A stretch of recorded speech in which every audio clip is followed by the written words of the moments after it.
Jenner ने discovered की थी vaccine for which of the following diseases?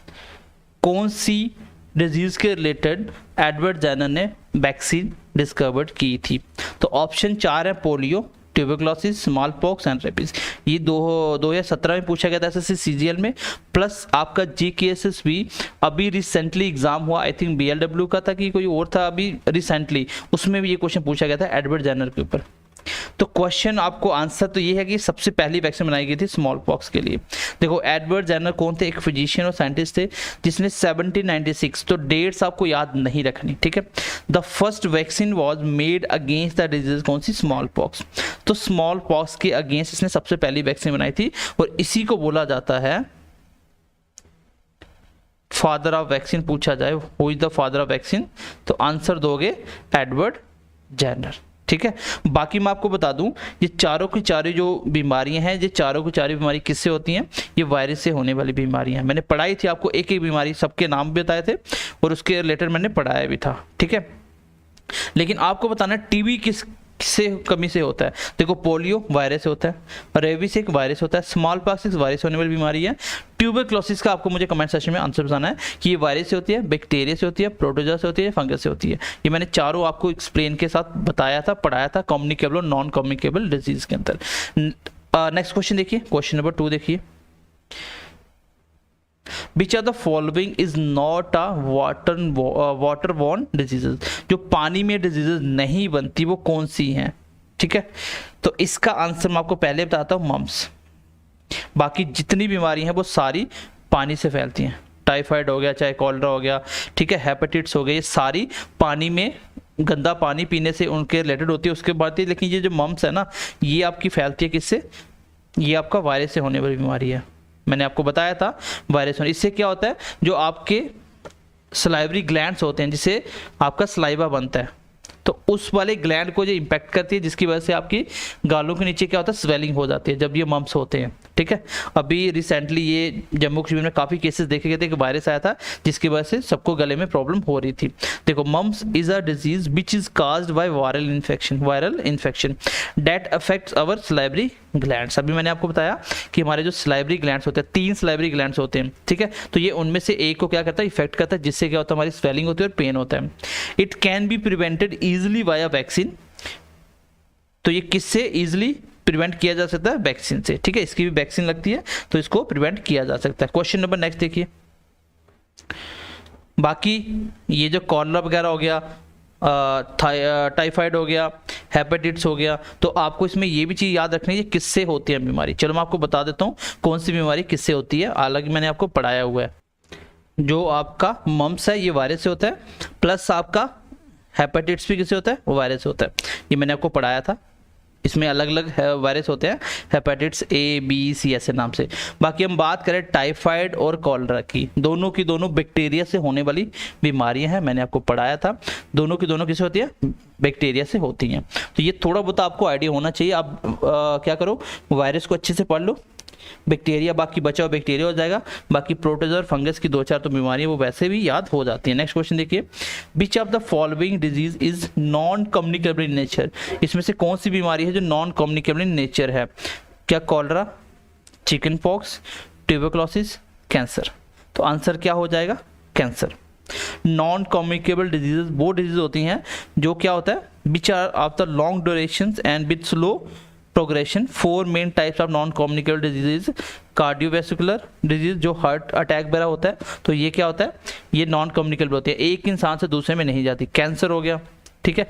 Respiratory disease plus diabetes, ये ऐसी डिजीज होती हैं जो क्या होता है, एक इंसान से दूसरे में ट्रांसफर नहीं होती। तो इसका आंसर फिलहाल कैंसर आएगा। ये आप ऐसे भी समझ सकते थे, ये कॉमन क्वेश्चन है या बना सकते हैं, ठीक है।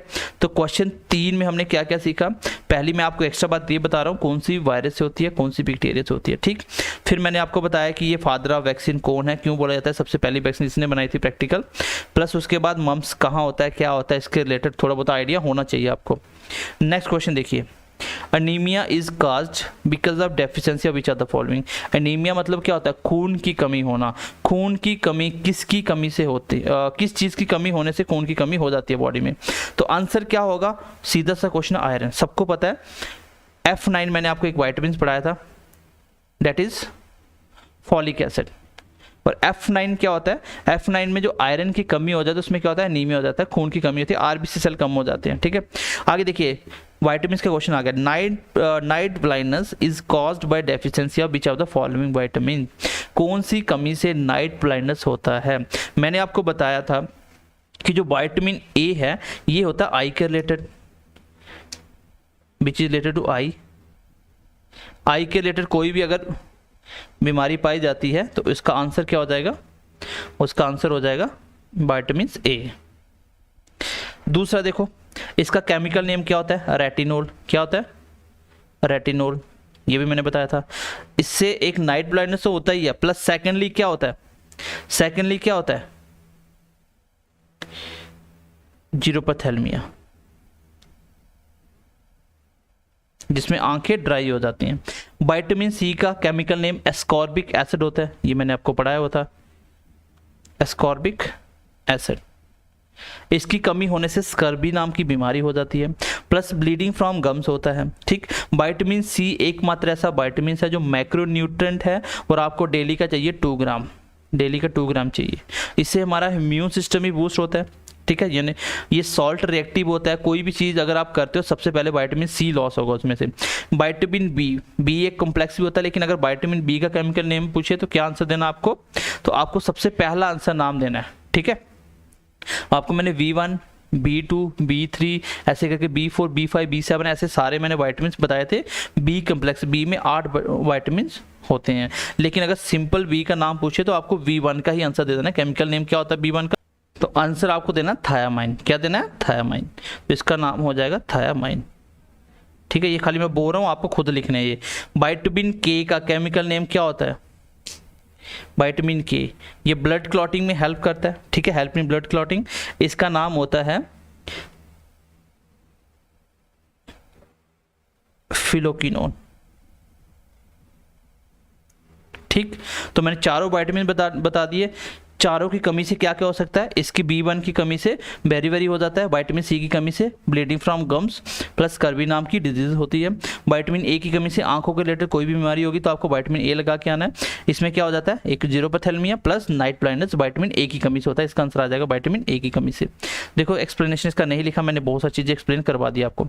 नेक्स्ट क्वेश्चन देखिए, Which of the following microorganism cause disease like polio and chicken pox?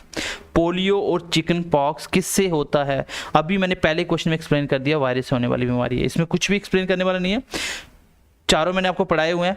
Bacteria पढ़ाया, प्रोटोजोआ, फंगस, वायरस। एलगी आपको नहीं पढ़ाया तो कोई जरूरत पढ़ने की है भी नहीं आपको, लेकिन आपको ये मैंने सीधा सीधा बेसिक क्वेश्चन है, कम्युनिकेबल एंड नॉन कम्युनिकेबल में आपको बहुत डिटेल में चीज़ें मैंने पढ़ाई हुई हैं। ठीक है, बाकी अगर आपने आप में से किसी ने नहीं पढ़ा है तो मेरा BMC क्लासेस विद अजय का टेलीग्राम जो उसका यूट्यूब चैनल है उसमें क्या करिए, उसका प्लेलिस्ट खोलिए, प्लेलिस्ट में जाइए, आपको साइंस के लेक्चर मिलेंगे, वहाँ पे जब पढ़ सकते हो। बहुत सारी चीज़ें फ्री ऑफ कॉस्ट है, बट आप लोग प्लेलिस्ट चेक करा कीजिए। नेक्स्ट क्वेश्चन देखो, UV rays coming from sun majorly की जाएगा, मेजोरिटी कॉज विच कैंसर। तो जो यूवी रेज सन से आती हैं तो वो कौन सा कैंसर करता है, तो आंसर हो जाएगा स्किन कैंसर। ये तो मैंने बहुत एक्सप्लेन में पढ़ाया हुआ आपको। देखो थोड़ा सा आइडिया दे देता हूँ जिसने नहीं पढ़ा हुआ। हमारी अर्थ है, अर्थ का एटमॉस्फेयर अगर पार करोगे तो उसके ऊपर एक लेयर बनती है, एक ऐसे लेयर मतलब ऐसे एक मोटी सी गैसेस की एक लेयर बन जाती है, उस गैसेस का नाम होता है O3, date is ozone. O3 उसका फॉर्मूला होता है। ये पाई जाती है स्ट्रेटोस्फेयर में। कहाँ पाई जाती है, स्ट्रेटोस्फेयर में। और ये जो ओजोन है ये क्या क्या करती है, यूवी को रोक लेती है, उसको रिफ्लेक्ट बैक कर लेती है, ऑब्जॉर्ब कर लेती है। सनलाइट में जो यूवी रेज आती है वो नीचे तक नहीं आने देती। अगर इसकी लेयर पतली हो जाए कहीं तो उसको बोलते हैं ओजोन होल, उसको बोलते हैं ओजोन होल। जो आपके एरोप्लेन है वो भी कहाँ उठते हैं, स्ट्रेटोस्फेयर में। ये सेकंड लेयर होती है, टोपोस्फेयर से ऊपर वाली होती है। आपके जितने भी एरोप्लेन हैं वो सब कहाँ उठते हैं, स्ट्रेटोस्फेयर में। ठीक है, और अगर इसकी कमी हो जाएगी, ओजोन की कमी हो जाएगी तो स्किन कैंसर हो जाएगा। ओजोन को सबसे ज़्यादा इंपैक्ट कौन सी गैस करती है जिससे इसका नुकसान होता है, देखो ओजोन हमारी अर्थ के लिए बहुत इंपॉर्टेंट है। अगर इसकी लेयर हट जाएगी ऐसे तो ये क्या हो जाएगा, यूवी रेज नीचे आ जाएगी, जिससे क्या हो जाएगा, स्किन कैंसर हो जाएगा। तो इसको जो सबसे ज़्यादा इंपैक्ट करती है वो होती है क्लोरोफ्लोरोकार्बन, CFC। क्लोरोफ्लोरोकार्बन क्या होती है, कहाँ से निकलती हैं, ये सारी गैसेस निकलती हैं जो भी आपके रेफ्रिजरेटर्स हैं, लाइक AC फ्रीज वगैरह से जो गैसेस निकलती हैं वो सारी CFC गैसेस होती हैं। क्लियर है सबको? तो इसमें मैंने कुछ एक्स्ट्रा पॉइंट बता दिए। जो मैं आपको एक्स्ट्रा पॉइंट बताता हूँ वो आप कॉपी पे नोट डाउन करिए क्वेश्चन का नंबर लिख के। नेक्स्ट क्वेश्चन देखिए, विच of the following is communicable disease. आपको बताना है इसमें से कौन सी कम्युनिकेबल डिजीज है, मलेरिया, ट्यूबरक्लोसिस या मीजल्स। तो ये तीनों में कौन कौन सी हैं जो क्या है, कम्युनिकेबल हैं। तो इसमें इसका आंसर क्या आ जाएगा, देखो मलेरिया किसी को होता है तो वो एक से दूसरे में स्प्रेड नहीं होता, लेकिन टीबी स्टार्टिंग में बहुत डेंजरस था, जब आया था एक बंदे को होता है उसकी पूरी फैमिली को इफेक्ट करता था। मीजल्स भी वायरस होने वाली बीमारी होती है, तो इसमें ये भी क्या होता है, वायरस से होने वाली, ये भी कम्युनिकेबल होता है। तो इसका आंसर आ जाएगा C, that is both second and third. Communicable disease वो डिजीज होती हैं जो एक इंसान से दूसरे में ट्रांसफर हो जाती है बाय एयर, बाय वाटर, या एक इन्फेक्टेड पर्सन से दूसरे को, जैसे ट्यूबरक्लोसिस और मीजल्स क्या है, कम्युनिकेबल डिजीज है। नेक्स्ट देखिए, which part of the human body gets affected by the illness osteoporosis. Osteoporosis क्या होता है, ऑस्टियोपोर यहाँ भी आएगा, दैट मीन्स बोन के रिलेटेड। तो ह्यूमन बॉडी का कौन सा पार्ट है जो इफेक्ट होता है किससे, ऑस्टियोपोरोसिस से। तो ऑप्शन देखते हैं एक बार, ये देखो बोन्स, लंग्स, ब्रेन, किडनी। तो यहाँ भी वर्ड ऑस्टियो आएगा तो आप समझ जाना हड्डियों की बात हो रही है। चलो एक्सप्लेनेशन देख लो एक बार, यहाँ पे देखो ऑस्टियोपोरोसिस, यहाँ भी वर्ड ऑस्टियो आएगा, समझ जाना हड्डियों के रिलेटेड है। देखो हड्डियाँ क्या होती हैं, वीक हो जाती हैं, ब्रिटल मतलब टूटने लगती हैं वहाँ से, क्योंकि जो बोन का मास है वो क्या लो हो जाता है, उसका स्ट्रक्चर थोड़ा चेंज होना शुरू हो जाता है क्योंकि वीक हो जाती है ना, जिसका वजह से क्या होता है, हड्डियाँ बहुत कमज़ोर हो जाती हैं और बहुत रिस्क हो जाता है फ्रैक्चर होने का। ठीक है, हिप हो गया, स्पाइन हो गया, रिस्ट हो गया, कोई भी जो बड़ी बड़ी हड्डियाँ होती है इस पर ज़्यादा फोर्स पड़ता है। तो ये बेसिक क्वेश्चन था, अगर ऑस्टियोबर्ड आए तो आंसर क्या लगा के आना आपको, बोन के रिलेटेड। नेक्स्ट क्वेश्चन देखो, Which of the following disease is caused by the female Anopheles mosquito? Very important question. कौन सी बीमारी होती है जो फीमेल एनोफ्लीज मच्छर होता है उसके काटने से वही उसको वेक्टर होता है, उसको कैरी करता है वो। ठीक है, चिकन पॉक्स होता है, मलेरिया होता है, कॉलरा होता है या ब्लैक फीवर होता है। तो आंसर होगा मलेरिया। ठीक है, और ये देखो मैंने इसको बहुत एक्सप्लेन में आपको बैक्टीरिया की जब बीमारियां पढ़ाई थी एक्सप्लेन किया था। देखो malaria is a mosquito borne infection disease affecting humans. Female anopheles याद रखना फीमेल होती है। ठीक है, रिस्पॉन्सिबल फॉर मलेरिया डिजीज। इसके सिम्टम क्या क्या होते हैं, फीवर होता है, शरीर थक जाता है, वोमिटिंग होती है या हेडेक होती है। सिम्टम जो होते हैं वो कब स्टार्ट होते हैं, 10 से 15 दिन के बाद, जब वो काटता है उसके 10 से 15 दिन के बाद। बाकी मलेरिया किससे होता है ये आपको मैंने पढ़ाया हुआ है। ठीक है, ठीक है, किससे होता है ये आपका होता है प्रोटोजोआ से, बैक्टीरिया नहीं, ये प्रोटोजोआ से होता है, पढ़ाया था आपको मैंने एक्सप्लेन में। और इसका मैंने नाम भी बताया था कौन सा प्रोटोजोआ, प्लाज्मोडियम। ठीक है, प्लाज्मोडियम, और इसको फीमेल एनोफ्लीजा जो इसको कैरी करती है इसका वेक्टर होता है। तो ये आई होप आप समझ पाए होंगे, इंपॉर्टेंट क्वेश्चन था।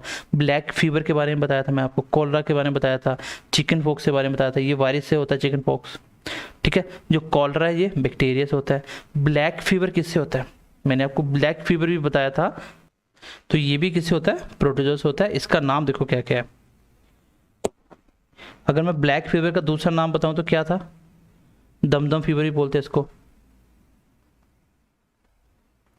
एक नाम इसका और होता है, दैट इज काला अजहर। तो ये सारे के सारे किससे होते हैं, ये प्रोटोजोआ से होते हैं। ठीक है, नेक्स्ट क्वेश्चन देखिए, question number 10, malaria is transmitted from one person to another by. फिर से वही क्वेश्चन आ गया, मलेरिया एक इंसान से दूसरे इंसान में कैसे जाता है, एडिस मॉस्किटो, क्यूलेक्स, नाम से पता चल जाएगा, एनोफ्लीज मॉस्किटो या ऑल ऑफ अबव। तो अभी जस्ट हमने पढ़ा एनोफ्लीज।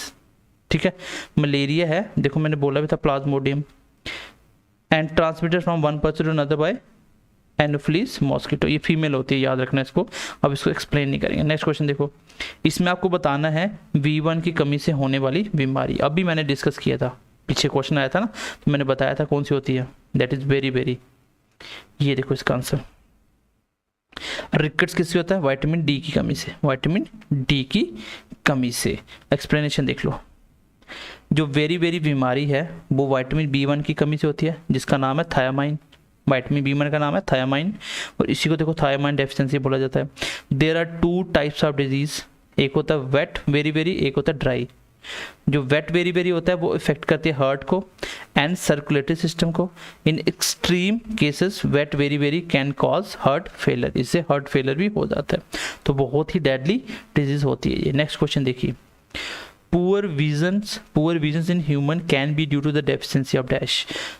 इंसान का विजन मतलब दिखना कम हो जाता है किसकी कमी से? अभी जस्ट बताया कि विटामिन ए जहां भी आएगा समझ आना आई के रिलेटेड, ये होगा ब्लड के रिलेटेड, इससे एनीमिया हो जाता है।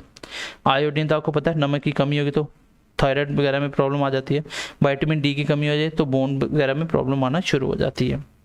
एक्सप्लेनेशन लिखी हुई है, a lack of vitamin A cause the cornea to become very dry, जिससे क्या होता है आंखें सूखी हो जाती हैं, जिसका नाम मैंने बताया था जीरोपथेल्मिया, जिसकी वजह से क्या होता है आई और कॉर्निया वगैरह खराब होने की वजह से उसका विजन लॉस होना शुरू हो जाता है। ये रेटिना को भी डैमेज करता है और जिसकी वजह से ब्लाइंडनेस भी हो सकता है। ठीक है, चलिए नेक्स्ट देखिए, मायोपिया, ये आंखों के रिलेटेड टॉपिक होता है, अभी थोड़ा सा बता देता हूँ। मायोपिया एक ऐसी डिजीज है कनेक्टेड विद किसके रिलेटेड है? ये आई के रिलेटेड है। इसमें इसी का दूसरा नाम होता है शॉर्ट साइटेडनेस। इसमें क्या होता है सिर्फ पास का दिखता है, दूर का नहीं दिखता। एक इंसान को पास से देखना है तो मिनिमम उसका 25 सेंटीमीटर दूरी होनी चाहिए। ऑब्जेक्ट को आंखों से 25 सेंटीमीटर कम से कम दूर हो तभी आप बिल्कुल क्लियर देख सकते हो। और अगर आपको सिर्फ पास का दिख रहा है, दूर की चीज ब्लर दिख रही है, तो आपको कौन सा आंखों में डिफेक्ट है? That is myopia, that means short sightedness. TEDNES, ठीक है। तो इसका आंसर हो जाएगा, ये बेसिकली आंखों के रिलेटेड होती है। देखो इसी का नाम है near sightedness is a disease of I, it is corrected by the concave lens.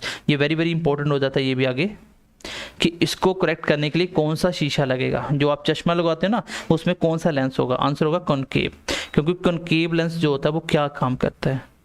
वो लाइट को डाइवर्स करता है। जब पास का दिख रहा है दूर नहीं है तो आपको लाइट का फोकस दूर करना है, तो लाइट को आपको क्या करना पड़ेगा? स्प्रेड करना पड़ेगा, फैलाना पड़ेगा। ठीक है, नेक्स्ट क्वेश्चन देखो, very very important question, that is VCG। ये VCG एक वैक्सीन होती है, ये किसके रिलेटेड होती है? आंसर हो जाएगा ट्यूबरक्लोसिस। देखो BCG humanisation is use against tuberculosis. BCG ये मैंने आपको किस टॉपिक में पढ़ाया था? जब आपको मैंने वैक्सीनेशन एंड इम्यूनाइजेशन पढ़ाया था। इसकी फुल फॉर्म भी मैंने आपको बोला था, वेरी वेरी इंपॉर्टेंट है। ठीक, ये फर्स्ट यूज्ड इन 1921 में की गई थी और ये एकमात्र वैक्सीन है किसके लिए? ट्यूबरक्लोसिस के लिए। तो ये क्वेश्चन बहुत बार पूछा जाता है, BCG की फुल फॉर्म क्या है, BCG जो वैक्सीन है किसके लिए दी जाती है, और एकमात्र ये वैक्सीन है ट्यूबरक्लोसिस के लिए। ठीक है, नेक्स्ट क्वेश्चन देखिए, हेपेटाइटिस आ गया, ये भी वायरस होने वाली बीमारी है। इज कॉज्ड बाय, किससे ये कॉज्ड होता है? देखो वायरस आ गया, ये क्वेश्चन बहुत पूछे जाएंगे आपको। कौन सी बीमारी वायरस से होती है, कौन सी बैक्टीरिया से होती है, कौन सी फंगस से होती है, कौन सी प्रोटोजोआ से? मैंने आपको बहुत सारी बीमारियां इंपॉर्टेंट पढ़ा दी थी, प्लस जो बची थी वो मैंने आपको वाइटामिन में पढ़ा दी थी। बहुत सारी हमने पढ़ ली, अब इससे ज़्यादा पढ़ने कुछ बचा नहीं था। ठीक है, ये बेसिकली किसके रिलेटेड होता है? ये लीवर को इफेक्ट करती है। ये एक वायरल इन्फेक्शन होता है। इसका जो दूसरा कॉज होता है, but there are other possible cause of it, these include auto immune hepatitis and hepatitis that occur as a secondary result of the medication, drugs, toxins and alcohol. तो जो लोग ये नशे वगैरह करते हैं उनको भी ये ज़्यादातर इफेक्ट कर देता है। नेक्स्ट क्वेश्चन देखिए, देखो ये क्वेश्चन मैंने पढ़ाया था आपको, जो रिंग बॉम्ब होता है वो किससे होता है?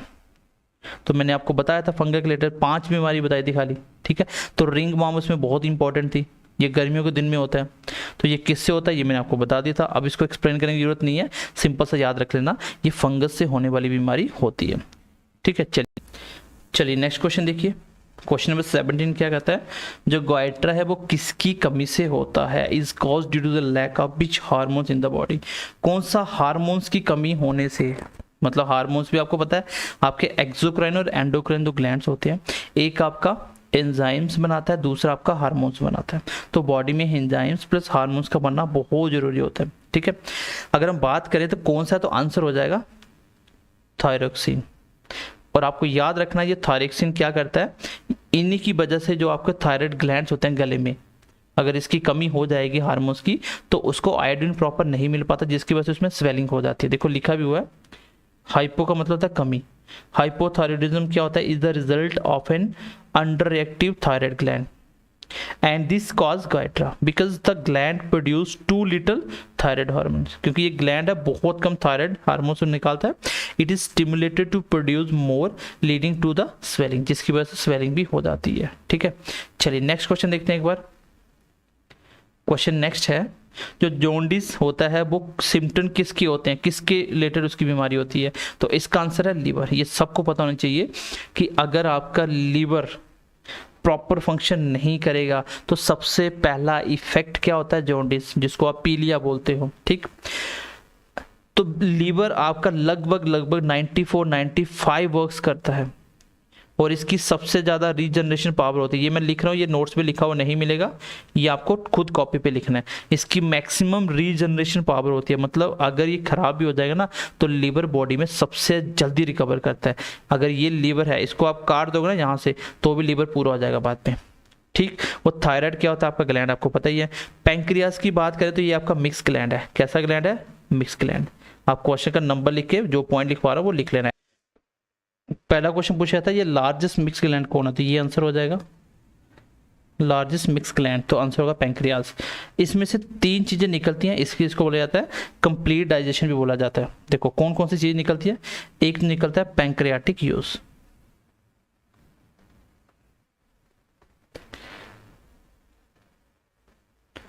पैंक्रियाटिक यूज ये क्या काम करता है? ये जो पैंक्रियाटिक यूज निकलता है ये डाइजेस्ट करता है प्रोटीन को। किसको? प्रोटीन, क्योंकि पी से नाम है पीपी हो जाएगा। प्लस यहाँ से कुछ एंजाइम्स निकलते हैं। सबसे पहले आता है पैंक्रियाटिक अमाइलेज, पैंक्रियाटिक वर्ड तो आएगा ये, प्लस लाइपेज निकलता है, प्लस आपका ट्रिप्सिन एंड काइमोट्रिप्सिन। ये सबको पता है कार्बोहाइड्रेट को डाइजेस्ट करता है, कार्बोहाइड्रेट को डाइजेस्ट करता है। ये आपका फैट को डाइजेस्ट करता है। कार्बोहाइड्रेट की स्मॉलेस्ट फॉर्म होती है ग्लूकोज, इसको ग्लूकोज की फॉर्म में तोड़ता है। फैट की स्मॉलेस्ट फॉर्म होती है फैटी एसिड, जिसको फैटी एसिड में ब्रेक करता है। ये प्रोटीन को डाइजेस्ट करता है। प्रोटीन की स्मॉलेस्ट फॉर्म होती है अमीनो एसिड, ये आपको पता होना चाहिए। तो बेसिकली इसने सब कुछ यहाँ से डाइजेस्ट कर दिया। ठीक है, यहाँ से समझ आ गई सबको। इसने फैट को भी डाइजेस्ट किया, इसने प्रोटीन को भी किया, इसने कार्बोहाइड्रेट को किया, तो लगभग सब कुछ तो कर गया। और ये सबसे बड़ा क्या होता है? लार्जेस्ट मिक्स ग्लैंड होता है, that is pancreas. Next question देख लो। अच्छा, किडनी का फंक्शन पूछे कोई तो क्या आंसर दोगे? जो आपका किडनी होती है, किडनी क्या करती है? फिल्ट्रेशन ऑफ ब्लड, ब्लड का फिल्ट्रेशन करती है। ठीक है, ब्लड का फिल्ट्रेशन करती है। नेक्स्ट देखो क्वेश्चन, इसका देखो लिखा भी हुआ है, ये देखना, ये पढ़ लेना। इसके सिम्टम क्या होते हैं? रिजल्ट होता है हाई बिलीरुबिन। बिलीरुबिन क्या होता है? जो पीलिया आता है ना उसकी मात्रा बढ़ा देता है। पूरी बॉडी में क्या होता है? येलो पड़ना शुरू हो जाती है। तो सबसे ये ज़्यादा क्या करता है उस टाइम पे? सिक्रेशन, मतलब लीवर से ज़्यादा निकालता है, जिसकी वजह से क्या होता है? जॉन्डिस होता है। इसका दूसरा नाम एक होता है, जॉन्डिस का दूसरा नाम क्या होता है? Icterus, that is icterus. Next question देखिए। Insects responsible for transmitting disease are called. जो इंसेक्ट्स होते हैं, छोटे छोटे कीड़े मकोड़े मच्छर वगैरह जो होते हैं, तो उससे क्या होता है? वो जो रिस्पॉन्सिबल होते हैं ट्रांसमिट करने के लिए, उसको क्या बोलते हैं? बैक्टर। ये आपने पढ़ा भी था, मैंने बताया भी था कि मलेरिया के लिए कौन सा बैक्टर होता है, कौन सा मच्छर वगैरह, उसको बैक्टर कहता है जो कैरी करता है चीज़ों को। ठीक है, देखो लिखा हुआ है, vectors are insects which are responsible for transmitting disease. These vectors transmit the infectious stage from causing agent of the host। चलिए नेक्स्ट क्वेश्चन देखिए। एक है locked jaw disorder is the other name of disease. ये दूसरा किसी का नाम होता है, किसका होता है? ये मैंने बताया था आपको, टेटनस। टेटनस ये आपकी किससे होती है? बैक्टीरिया से होने वाली बीमारी है। और मैंने आपको ये बताया था कि अगर किसी को मान लो लोहे से चोट लगती है तो उसके अंदर मैक्सिमम ये पाया जाता है जिसमें जंग लगा होता है, तो इसलिए टेटनस का इंजेक्शन लगाया जाता है। क्यों? क्योंकि उसके अंदर ये जो बैक्टीरिया है ना, तो अगर बॉडी में चला गया तो ये अगर एक्टिवेट हो गया तो क्या करेगा? ये लॉक्ड जॉ, मतलब जो आपके जबड़े हैं उसको लॉक कर देगा। ये बैक्टीरिया से होने वाली बीमारी है, मैंने बता दिया। नर्वस सिस्टम को इफेक्ट करती है। The infections cause severe muscle spasms leading to the locking of jaws which makes it hard to open mouth and swallow। तो ये मैंने आपको बता दिया, बहुत डेंजरस होती है ये। किसी को भी अगर इंजरी होती है, लोहे से लगती है, तो आपको टेटनस का इंजेक्शन लगाना चाहिए। और एक बार लगाने के बाद ये 3 मंथ की 6 मंथ तक बाद में आपको फिर भी कहीं लग जाती है तो वो इसका इंजेक्शन का असर होता है। नेक्स्ट क्वेश्चन देखो, which was the first antibiotic, very very important question. सबसे पहले एंटीबायोटिक कौन सी बनी थी? देखो हमें कुछ भी होता है तो हम एंटीबायोटिक खाते हैं ताकि इन्फेक्शन ना हो। तो सबसे पहली एंटीबायोटिक जो बनी थी डेट वाज पेंसिलिन। और सबसे पहली एंटीबायोटिक फंगस से बनी थी, याद रखना इसको भी। देखो penicillin is the first antibiotic to be prepared. Penicillin was prepared from the fungus, very very important. सबसे पहली एंटीबायोटिक्स पेंसिलिन थी और वो फंगस से बनी थी। यहाँ पे देखो ट्रैफिक पुलिस एक छोटा सा इंस्ट्रूमेंट होता है, वो यूज़ करती है। किसी ने अल्कोहल कंज्यूम किया है तो उसको टेस्ट करने के लिए कि अल्कोहल पिया कि नहीं पिया गाड़ी चलाते हुए। तो उसमें बेसिकली क्या होता है? उसमें होता है पोटेशियम डाइक्रोमेट सल्फ्यूरिक एसिड। याद रखना, इंपॉर्टेंट क्वेश्चन है, क्योंकि अगर आप जेकेपी का एग्जाम देने जाओगे या किसी भी स्टेट का एग्जाम देने जा रहे हो तो ये कॉमन सी चीज़ आपको पता होना चाहिए। ये आप देखते हो उसको, तो इसका आंसर भी यही हो जाएगा। बेसिकली ये क्या होता है? एक ऑक्सीडाइजिंग एजेंट होता है जो रिएक्शन करता है, उसकी वजह से पता चल जाता है कि अल्कोहल पी हुई है कि नहीं। अगर उसको आ गया तो दैट मीन्स कि उसने अल्कोहल की हुई है। देखो यहाँ पे देखो, it is estimated the blood alcohol, blood में कितनी अल्कोहल कंसंट्रेशन है, इसकी फुल फॉर्म भी है BAC, that is blood alcohol concentration. ये क्या है? एक ऑक्सीडाइजिंग एजेंट होता है और ये यूज़ किया जाता है टेस्ट करने के लिए कि ऑक्सीडाइज्ड अल्कोहल कितनी है। चलिए नेक्स्ट देखिए, बस आपको ये नाम याद रखना है कौन सी चीज़ होती है उसमें। Which of the following disease is caused mainly by the deficiency of vitamin C. मैंने अभी पढ़ाया आपको, विटामिन सी से आपका ब्लीडिंग फ्रॉम गम्स हो सकता है, स्कर्वी हो सकती है, रिकेट्स होता है विटामिन ए की कमी से, गाइटर होता है आयोडीन की कमी से, स्कर्वी होता है विटामिन सी की कमी से। यही आंसर भी है। क्वाशियोरकर, ये क्या होता है? ये 1 से 3 साल के बच्चे को क्या हो जाता है? उसके हाथ और पूरी आर्म्स एंड लेग्स क्या होती हैं? पतली हो जाती है, पेट बाहर निकल जाता है, तो इसको बोलते हैं क्वाशियोरकर। ये प्रोटीन की कमी से होता है, ये प्रोटीन की कमी से होता है। ठीक है, देखो इसका आंसर जो पूछा था वो था स्कर्वी। स्कर्वी क्या होता है? विटामिन सी की कमी से होता है। इसकी कंडीशन क्या होती है? इसके सिम्टम्स क्या होते हैं? easy brushing, easy bleeding and joint and muscles pains. Vitamin C deficiency can be treated with the supplement of vitamin C and diet rich in vitamin C। तो जिसमें भी सबसे ज़्यादा विटामिन होते हैं सी वाले, वो आपको कंज्यूम करनी चाहिए। जैसे विटामिन सी सबसे ज़्यादा किसमें मिलता है? आंवला में, जितने भी सिट्रिक्स फ्रूट्स हैं। और दूसरी चीज़, ये एनिमल फूड से नहीं मिलता। आप नॉन वेज खा रहे हो, आप दूध पी रहे हो, दही पी रहे हो, सब में विटामिन सी नहीं होता। और ये सबसे ज़्यादा हमें चाहिए होता है, 2 ग्राम चाहिए होता है। ये मैक्रोन्यूट्रिएंट्स है, बाकी सब विटामिन क्या है? माइक्रो है। ये देखो सेम क्वेश्चन आ गया। जीरोपैथेलमिया क्या होता है? आंखों की ड्राइनेस होती है, ये किसकी कमी से होता है? विटामिन ए की कमी से। आंखों के रिलेटेड विटामिन ई। सी का भी बताया मैंने, स्कर्वी। के किस क्या होता है? Blood clotting. डी से क्या होता है? रिकेट्स हो गया, ऑस्टियोमलेशिया हो गया, ऑस्टियोमलेशिया हो गया। रिकेट्स मतलब बच्चों की हड्डियां कमजोर हो जाती हैं, ऑस्टियोमलेशिया मतलब बड़ों की हड्डियां कमजोर हो जाती हैं। चलिए नेक्स्ट देखिए अडल्ट की। ये देखो लिखा हुआ सारा, तो सेम ही चीज़ें मैंने आपको एक्सप्लेन कर दी। 2-4 क्वेश्चन पढ़ेंगे, फिर नेक्स्ट क्लास में इसको खत्म करेंगे। ठीक है, अगर आप इतने क्वेश्चन बना लोगे तो कोई इशू नहीं है, आपका पेपर में क्वेश्चन बन जाएगा easily. Which are the following disease is cause due to the deficiency of protein. तो अभी जस्ट मैंने एक्सप्लेन करा पीछे वाले क्वेश्चन में, क्वाशियोरकर। ये किसकी कमी से होता है? ये होता है आपका प्रोटीन की कमी से। बाकी नाइट ब्लाइंडनेस गोइटर मैंने बता दिया है। नेक्स्ट देखो, डायबिटीज सबने सुना होगा, जिसको आप शुगर बोलते हो। ये किसकी वजह से होता है? वेरी वेरी इंपॉर्टेंट, बच्चों को नहीं पता होता। सबके दिमाग में शुगर बढ़ जाता है, ब्लड में बिल्कुल शुगर बढ़ जाता है, लेकिन किसकी वजह से शुगर बढ़ता है वो आपको पता होना चाहिए। Excess of insulin. जो इंसुलिन होता है, देखो इंसुलिन के इंजेक्शन लगते हैं। जो शुगर पेशेंट होते हैं ना, जब ज़्यादा शुगर बढ़ जाता है तो उसको इंसुलिन के इंजेक्शन लगाए जाते हैं। इंसुलिन क्या होता है? बेसिकली ये इंसुलिन जो होता है वो क्या करता है? ब्लड शुगर को ज़्यादा उसमें नहीं मिलने देता, ब्लड को, उसको कंट्रोल करता है, ब्लड शुगर को ग्लूकोज को कन्वर्ट कर देता है। लेकिन अगर इंसुलिन की कमी हो जाएगी, डेट मीन्स कि ब्लड शुगर बढ़ना शुरू हो जाएगा, क्योंकि उसको कंट्रोल कौन कर रहा है, इंसुलिन। इंसुलिन कम तो शुगर बढ़ गया, जब शुगर बढ़ गया ब्लड में तो उसी को तो डायबिटीज कहा जाता है। तो इसमें कहा जाता है लो प्रोडक्शन ऑफ इंसुलिन। इंसुलिन का जब प्रोडक्शन कम होता है तब ये कंडीशन आती है, डेट इज डायबिटीज। कि याद रखना इंसुलिन कम हो जाता है, ठीक है।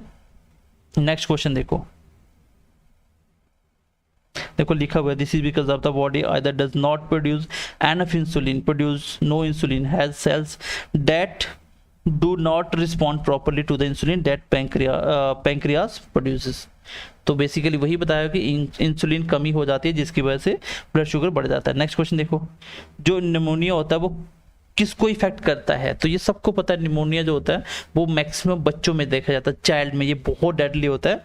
तो ये लंग्स को इफेक्ट करता है, लंग्स बहुत वीक पड़ जाता है, इन्फेक्शन हो जाता है छाती में, डेट इज निमोनिया। बच्चों को बहुत ही इफेक्ट करता है ये, ठीक है। अब देखो ये क्वेश्चन कैसे लॉजिकल निकाला जाता है। एक बीमारी होती है that is pellagra and scurvy are caused by which pair of the vitamin deficiency responsible respectively. आपको बताना है दोनों की दोनों जो बीमारी हैं किस विटामिन की कमी से होती हैं। मान लो आपको प्लेगरा नहीं पढ़ाएगा, मान लो फॉर एग्जांपल, हालांकि मैंने पढ़ाया था, मान लो नहीं पढ़ाया गया, तो अगर आपको स्कर्बी का पता हो तो भी आंसर निकल जाएगा। मतलब विटामिन सी की कमी होती है तो एक ही ऑप्शन में दूसरे नंबर पे विटामिन सी लिखा हुआ है, क्योंकि ये दूसरे नंबर था, दूसरा विटामिन सी, तो बाकी कहीं नहीं है, सारे ऑप्शन एलिमिनेट, एक ही आंसर। अब इसके साथ साथ आपको ये भी सीखने को मिल गया, बी की कमी से भी होता है कौन सा, प्लेगरा। देखो लिखा हुआ नीचे, ये B3 कमी से होता है। B3 का केमिकल नेम क्या होता है, नियासिन। इससे ये बीमारी हो जाती है inflammation, skins, diarrhoea and dementia. इसका भी आपको पता ही, मैंने बता दिया था। चलो नेक्स्ट देखो,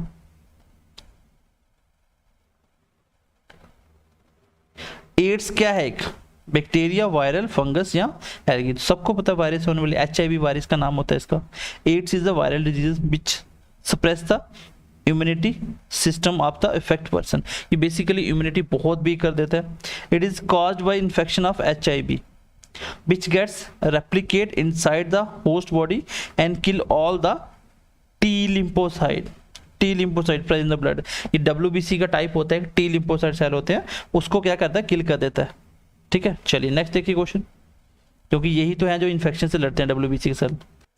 लास्ट क्वेश्चन देखिए आज की क्लास का। क्वेश्चन ये है कि which one of the following pair is correctly matched, सही से मैच कौन सा है। अब देखो आंसर कैसे एलिमिनेट किए जाते हैं। आपको सबको पता है कि जो ट्यूबरक्लोसिस की वैक्सीन है, ट्यूबरक्लोसिस की जो वैक्सीन है टीबी की, वो कौन सी है, टीबी की BCG। डेट मींस इसके साथ आमने सामने वाला सही नहीं हुआ, ये ऑप्शन एलिमिनेट।